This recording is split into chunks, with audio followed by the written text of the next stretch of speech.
I think this is a perfect segue into how do we teach them to repel narratives that say they are disposable? Yeah. Right. And how do we build the belief in them internalizing, like, I am worth more than surviving? Yeah. I also think about the idea that in education, in classrooms, we do not value the knowledge that Black children can bring. We don't see it as valuable. And so that's why we see it as disposable.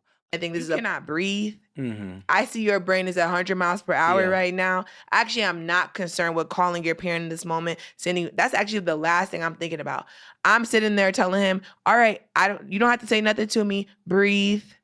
Sit down, breathe. Calm down, take a beat. Exactly. Yeah. I put a piece of paper in front of him. I gave him a pencil. Start drawing a swirl on your paper and just focus on that and breathing. It reminds me of the ways in which, we were devalued as enslaved people, and that perpetuates within the educational space.